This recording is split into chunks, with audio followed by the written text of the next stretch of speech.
سورہ ملک روزانہ رات کو پڑھنے کے لیے نبی پاک صلی اللہ علیہ وسلم نے فرمایا کہ 30 آیات کی ایک صورت ہے اور جو عذاب قبر سے بچاتی ہے جو رات کو پڑھتا ہے. لیکن آپ نے ساتھ یہ بھی فرمایا کہ کم لوگ ہوں گے اس کو پڑھنے والے، اس لیے کہ اس وقت نیند آئی ہوتی ہے، اس وقت اگر پڑھنا ہے تو اس کے لیے عذاب قبر سے نجات ہے. موت اور نیند کی آپس میں مشابہت ہے. نیند کے وقت موت کی سی تیاری کر کے سونا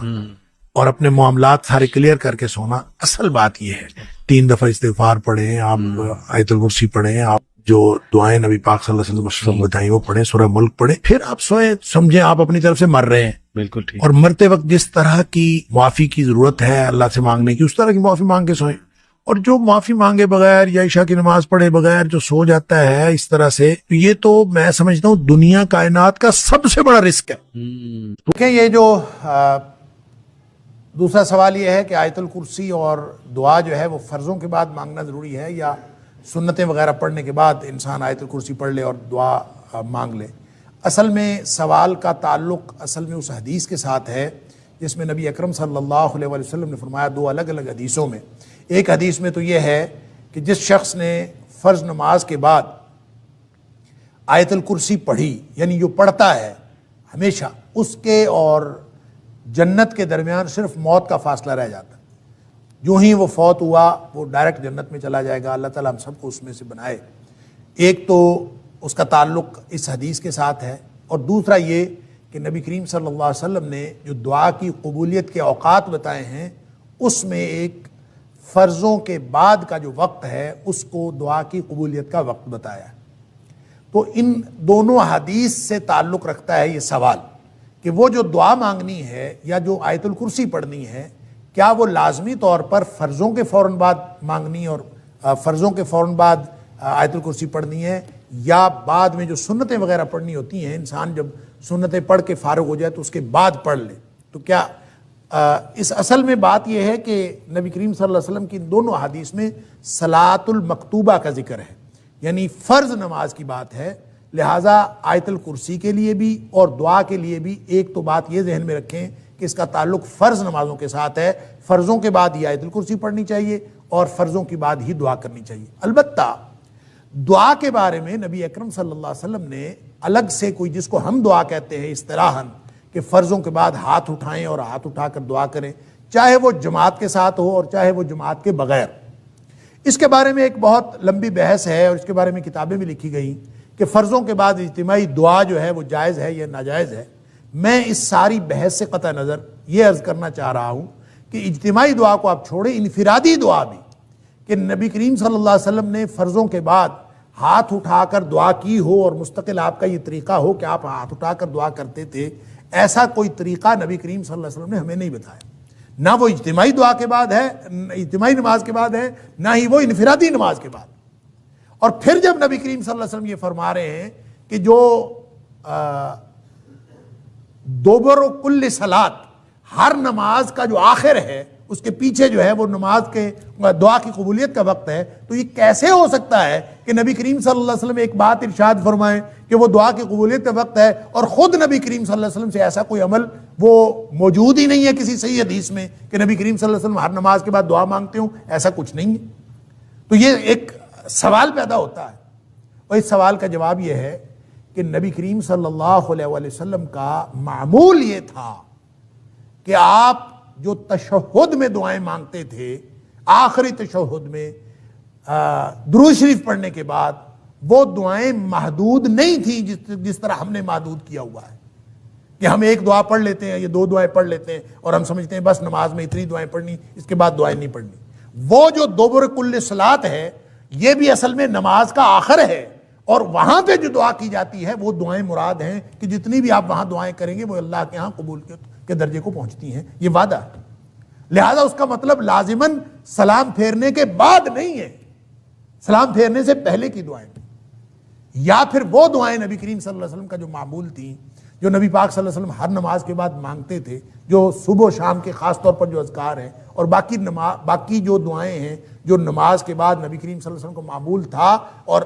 یہ نماز کی کتابوں میں، حدیث کی کتابیں موجود ہیں، آپ ان کو دعاؤں کو یاد کر لیں. اصل میں اس سے مراد وہ دعائیں ہیں جو نبی کریم صلی اللہ علیہ وسلم تسلسل سے اور ہمیشہ معمول کے مطابق مانگتے تھے. اس میں سے 4-5 دعائیں تو ایسی ہیں جو تشہد میں نبی کریم صلی اللہ علیہ وسلم کبھی قضا نہیں کرتے، ہمیشہ پڑھتے تھے، اور باقی اس کے علاوہ جو دعائیں ہیں وہ آپ اگر پڑھ لیں تو وہ بھی ٹھیک ہے، وہ بھی اسی کے اندر آئے گا۔ اور اگر آپ اس وقت دعائیں نہیں کرنا چاہتے، اس وقت 2-3 دعاؤں پہ اکتفا کرتے ہیں اور بعد میں دعا مانگنا چاہتے ہیں تو مانگ لیں۔ نبی کریم صلی اللہ علیہ وسلم کے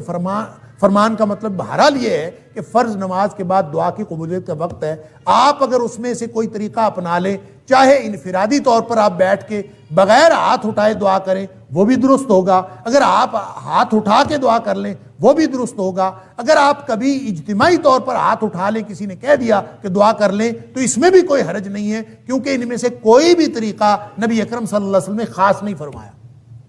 البتہ خاص معمول نبی کریم صلی اللہ علیہ وسلم کا وہی ہے جو عام معمول تھا، اس کو اپنانا ضروری ہے۔ اس کے علاوہ اگر کوئی شخص دعا کرنا چاہتا ہے وہ کسی بھی طرح دعا کبھی کر لے تو اس میں کوئی حرج نہیں ہے، لیکن اس کو نبی کریم صلی اللہ علیہ وسلم کا مسنون طریقہ سمجھ کے نہ کرے، اس لیے کہ سنت ثابت ہوتی ہے حدیث صحیح سے۔ حدیث صحیح نہ ہو اور صحیح حدیث سے نبی کریم صلی اللہ علیہ وسلم کا عمل ثابت نہ ہو تو اس سے سنت ثابت نہیں ہوتی۔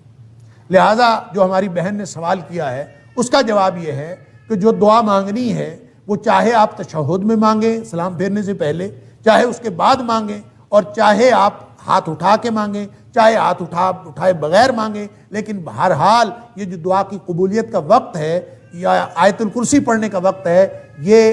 فرضوں کے بعد کا ہے، جو قبولیت کا وقت بتایا گیا ہے یہ سنتوں کے بعد کا نہیں ہے۔ بہرحال دعا تو کسی بھی وقت مانگی جا سکتی ہے۔ اللہ تعالی ہم سب کو درست طرز عمل کی توفیق عطا فرمائے۔ واللہ اعلم بالصواب۔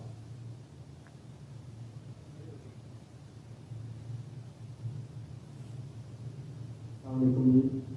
اکثر میرا سوال بھی دعاؤں کے بارے میں ہی ہے۔ سنت میں کہا جاتا ہے کہ سجدے میں انسان جو ہے وہ اللہ تعالیٰ کے سب سے زیادہ قریب ہوتا ہے، اور اگر ہم کیا نماز کے دوران ہم سجدے میں دعا مانگ سکتے ہیں، یا جو مضمون دعائیں عربی میں ہمیں سمجھائی گئی ہیں یا سکھائی گئی ہیں کیا ہم وہ مانگ سکتے ہیں یا نہیں مانگ سکتے؟ دیکھیں بہت اچھا سوال ہے کہ سجدے میں نبی اکرم صلی اللہ علیہ وسلم نے فرمایا کہ اقرب ما یکون العبد من ربہ وہو ساجد، کیا انسان جب سجدے کی حالت میں ہوتا ہے تو اللہ کے سب سے زیادہ قریب قربت کی حالت میں ہوتا ہے۔ فَأَكْثِرُوا فِيهِ الدُّعَاء، نبی کریم صلی اللہ علیہ وسلم کا فرمان ہے کہ اس وقت دعائیں کیا کرو۔ اب اس کا مطلب کیا ہے، کون کون سی دعائیں کرنی ہیں؟ کیا انسان ان سجدے کی مسنون دعاؤں کے علاوہ جو نبی کریم صلی اللہ علیہ وسلم سے ثابت ہیں اور دعائیں بھی کر سکتا ہے کہ نہیں کر سکتا؟ اور پھر اس کے ساتھ اٹیچڈ ایک اور سوال بھی ہے کہ کیا انسان اپنی زبان میں دعا کر سکتا ہے کہ نہیں کر سکتا؟